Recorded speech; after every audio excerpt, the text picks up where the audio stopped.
जय गुरु जी। जय गुरु जी। संगत जी, संगत जी, आज मैं आपसे बहुत ही प्यारी गुरु जी महाराज जी की कहानी साझा करूंगी। संगत जी, आप सब जानते हैं उनका जन्म संगत जी 7 जुलाई 1954 में पंजाब के एक छोटे से पिंड मलेरकोटला में हुआ। और संगत जी, जैसे ही गुरु जी का जन्म हुआ तो उनकी जन्म पत्र दिखाई गई। तो पंडित जी ने उसी वक्त उनकी माता जी को कह दिया था कि तेरा पुत्र सिर्फ तेरे लिए ही नहीं आया है, ये पूरे ब्रह्मांड की सेवा करेगा, पूरी दुनिया की रक्षा करेगा। और ठीक ऐसा ही हुआ है। और संगत जी, गुरु जी ने प्राइमरी तक की जो शिक्षा थी वो अपने गांव में ही की, मलेरकोटला। गुरु जी ने संगत जी अर्थशास्त्र और अंग्रेजी में डबल एमए की। और आध्यात्मिकता की चिंगारी गुरु जी से बचपन में ही थी। और गुरु जी ने 1975 में अपना घर बाहर छोड़ दिया और अपने गांव को भी छोड़ दिया। और 1983 में गुरुजी ने एक कॉलेज में भी काम किया। और उसके बाद उनकी जो आध्यात्मिक यात्रा है वो शुरू हो गई थी। और उन्होंने लाखों लोगों के कष्ट दूर किए, रोग बीमारियां दूर की। और जैसे जैसे गुरुजी जितने जितने लोगों के रोग बीमारियां दूर कर रहे थे, कष्ट दूर कर रहे थे, तो उनका ये गुरुजी वाला नाम बढ़ता जा रहा था। बहुत सारे लोग उनको सिर्फ और सिर्फ गुरुजी के नाम से ही जानते थे कि निर्मल बाबा जी गुरुजी। गुरुजी ने जालंधर, पंचकुला, चंडीगढ़ और अलग अलग जगहों पे अपना दरबार लगाना शुरू कर दिया। यहाँ पर अपने बच्चों के कष्ट दूर करते थे, दिन दुखियों की दुख तकलीफें हरते थे। गुरु जी का आशीर्वाद लेने भारत ही नहीं बल्कि देश के कोने कोने से संगतें आने लगी। जिसको जहाँ पता चलता गुरु जी के बारे में, वही गुरु जी के पास आशीर्वाद लेने पहुँच जाता और अपनी जिंदगी को बेमिसाल बनाता। गुरु जी के यहाँ सत्संग होना शुरू हो गए। और सत्संग में चाय प्रसाद, लंगर प्रसाद मिलता था। और उस लंगर प्रसाद और चाय प्रसाद में एक दिव्य आशीर्वाद होता था, जिसके सेवन से कितनी संगतों के कष्ट दूर होने लगे, रोग बीमारियां दूर होने लगी, तकलीफें दूर होने लगी। बहुत सारे लोगों को संगत जी गुरु जी के अंदर कई देवताओं के दर्शन हुए। बहुत सारी संगतों ने अपने सत्संग भी शेयर किए हैं। जबकि गुरु जी के एक दोस्त शिव अंकल है जिन्होंने साक्षात शिव जी का रूप उनमें देखा था। ऐसे ही बहुत सारे सत्संग हैं संगतों के जिन्होंने अलग अलग रूप में गुरु जी को देखा है। और आज भी बहुत सारी संगतें उनको अलग अलग रूप में देखती हैं। और आपने सुना ही होगा, गुरु जी ने कहा भी है कि जिस रूप में आप मुझे मानोगे मैं उसी रूप में आपको दर्शन। संगत जी, क्या आप जानते हो गुरुजी किसके अवतार हैं? तो गुरुजी महाशिव के अवतार हैं। और बहुत सारे लोगों को एक दिव्य खुशबू का एहसास होता है, गुलाबों की महक। जी हाँ संगत जी, गुरुजी ने बरसों जब तप किया, जिसके बाद ये खुशबू उनके शरीर से आना शुरू हो गई थी। और इस खुशबू का एहसास बहुत सारे लोगों को होता है, मुझे भी कई बार हुआ है। और कितनी बार मैं इस खुशबू को फील करती हूँ और अपने इर्द गिर्द देखती हूँ, लेकिन कोई भी संगत जी गुलाब नहीं होता। तो ये गुलाबों की खुशबू, ये अनमोल महक संगत जी बरसों के तप से एक शरीर में आती है। जय गुरु जी, शुक्राना गुरु जी। जब भी संगत जी आपको भी ये खुशबू आए तो यकीन मानिए गुरु जी आपके इर्द गिर्द होते हैं। ये खुशबू हमें एहसास कराती है कि मैं आपके पास हूँ। और गुरु जी के दरवाजे सभी जाति वर्ग, सब तरह के लोगों के लिए खुले हैं। अमीर गरीब, ऊंच नीच, कोई भी उनके दरबार में नहीं चलता संगत जी। गुरु जी के दरबार में एक साथ चार लोगों को लंगर प्रसाद परोसा जाता है। और वो 4 लंगर प्रसाद खाने वाले शायद ही एक दूसरे को जानते भी ना हो, लेकिन उनका कोई ना कोई जन्मों का रिश्ता होता है, इसीलिए वो एक साथ बैठ के वो लंगर प्रसाद का सेवन करते हैं। जय गुरु जी, शुक्राना गुरु जी। बड़े से बड़े ऑफिसर और बड़े से बड़े लोग, एक्टर, राजनीतिक, सब तरह के लोग गुरु जी के दरबार में आते थे और उनके दिव्य दर्शन को पाकर निहाल हो जाते थे। आज भी हम कितने एक्टर्स की फोटोज देखते हैं जो गुरु जी के दरबार में उन्होंने आकर खिंचवाई होती हैं गुरु जी के साथ। और संगत जी, ये उन सब चीज़ों का प्रमाण है कि देखो, गुरु जी को मानने वाला सिर्फ और सिर्फ एक रंग नहीं है बल्कि राजा भी है। गुरु जी के लिए, सबके लिए गुरु जी ने अपना दरबार खोल रखा है।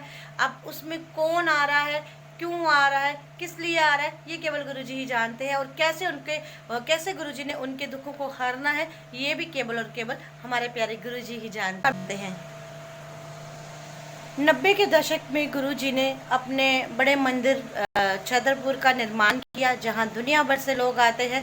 गुरुजी खुद एम्पायर स्टेट में रहते थे और गुरुजी का जो दरबार है वो छतरपुर में लगता था और आज भी लगता है, जहां लाखों श्रद्धालु बिन मांगे सब कुछ पाते हैं और खुशियां मनाकर अपने घर को लौटते हैं। छतरपुर के मंदिर में संगत जी 12 ज्योतिर्लिंगों का वास है और वहाँ की जो इमारतों की जो कहानियां हैं कि कैसे कैसे क्या क्या हुआ जब शिवलिंग के ऊपर तक पानी नहीं पहुंच रहा था या शिव जी की मूर्ति, तो सबकी एक अलग अलग कहानियां हैं जो उस समय वहाँ के लोगों ने सुनी और सुनाई, देखी और दिखाई दुनिया को। इससे अगर मैं ज़्यादा गुरु जी के बारे में ज़्यादा कुछ बोलती रही, क्योंकि गुरु जी के बारे में बोलना असंभव है। कोई भी संपूर्ण ज्ञान गुरु जी के बारे में आपको नहीं दे सकता और ना ही उसे अपनी जुबान से बयान किया जाता है। इन शॉर्ट अगर हम कहें तो गुरु जी सर्वशक्तिमान हैं। गुरु जी गुरु जी की जो शक्तियां हैं पूरे विश्व को वो चला रही हैं। पूरा विश्व उनको मान रहा है। पूरे विश्व में जब कोरोना का हाहाकार मचा था तो गुरु जी ने कितनी जानों की रक्षा की। कितने लोगों के पास इतने प्यारे प्यारे सत्संग है कि गुरु जी उनके समीप बिल्कुल बैठे होते थे और कैसे उनकी रक्षा करते थे। जय गुरु जी, शुक्राना गुरु जी। गुरुजी हमेशा कहा करते थे कि मानव जीवन के दो मूल हैं, जन्म और मृत्यु, और जिसने जन्म लिया है वो मृत्यु। 25 मई 2007 में गुरुजी ने अंतिम सत्संग रखा और उसमें उन्होंने सभी को बता दिया था कि मैं बृहस्पति की पूर्णमासी को चला जाऊंगा और जो भी इस दरबार में आए। 31 मई का वो दिन जब सब लोग, सब संगतें जो गुरुजी ने ही बुलाई थी, पहले ही फ़ोन करके सब फूट फूट के रो रही थी गुरुजी की समाधि के पास, और गुरुजी ने बिल्कुल साफ मना किया था कि कोई भी रोएगा नहीं और सिर्फ राम नाम का जप किया जाएगा। राम नाम की महिमा उस वक्त भी गुरुजी ने बताई जब उन्होंने अपना जीवन रूपी चोला बदला। तो राम नाम की महिमा कितनी है संगत जी, आप समझ ही गए होंगे। और अगर मैं आज आपसे कहूँ कि समाधि दिवस है और गुरु जी का आप हमेशा साथ पाना चाहते हो, गुरु जी को हमेशा अपने संग पाना चाहते हो, तो गुरु जी की जो कही बात थी उस वक्त के संगतों को, है ना, कि राम नाम, तो आप भी अपने घर में राम नाम जरूर चलाएं। गुरु जी के समाधि दिवस वाले दिन राम नाम के भजन चलाएं, राम जी का जिक्र करें, राम राम बोले और अच्छा एक गुरु जी का संग समय बिताएं। सुबह उठते ही आप शब्द वाणी लगाएं, शब्द कीर्तन चलाएं। अमृत वेला नहीं कर सकते हैं तो कोई बात नहीं, क्योंकि ये सब उन संगतों के लिए जो मुझे बार बार कह रही थी कि हम क्या करें महासमाधि वाले दिन। तो कुछ भी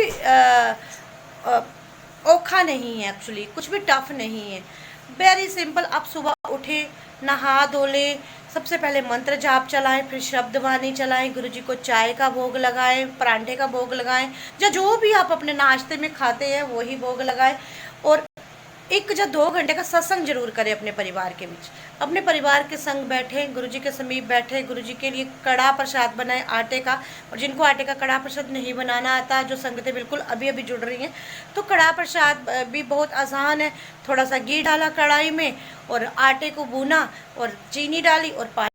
संगत जी, गुरुजी कहीं नहीं गए। उन्होंने अपना कोई भी उत्तराधिकारी अपनी गद्दी पर नहीं बैठाया। उन्होंने कहा मैं था, मैं हूँ और हमेशा रहूँगा। और जिस वक्त संगत जी उनका पार्थिव शरीर आग की लपटों में था और उस वक्त जो आग की लपटों से धुआं निकल रहा था, उससे पूरा वातावरण मनमोहक हो गया था और पूरे बड़े मंदिर के इर्द गिर्द गुलाबों की खुशबू थी। और वो बड़ा मंदिर ब्लेस करके गुरुजी महाराज ने हम संगतों को निहाल कर दिया। और हमेशा गुरुजी हम सब के बीच में हैं, हम सब के साथ हैं। बस उनका एहसास करके देखिए, उनको उनके पास जाके देखिए, उनसे कनेक्शन बना के देखिए। हमेशा कनेक्शन की ही बात मैं करती हूँ।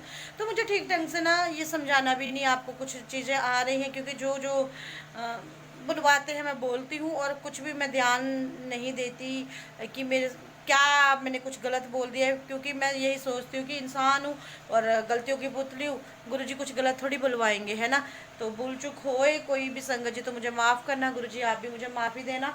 तो ये एक मेरी कोशिश है आप सब तक ये बात पहुंचाने की कि भाई 31 को गुरु जी को फील करें, उनकी प्रेजेंस को फील करें, गुरु जी कहीं नहीं गए हैं। और ये मत सोचिए कि नहीं गुरु जी का तो फिजिकली उनका पार्थिव शरीर भी जलाया गया था तो वो कैसे हमारे पास हो सकते हैं। तो वो हो सकते हैं क्योंकि मैं उनको हर रोज़ फील करती हूँ, आप में से बहुत सारे लोग हैं जो उनको फील करते हैं। तो उस फीलिंग को, उस प्रेजेंस की खुशी मनाइए कि गुरु जी आपके साथ है।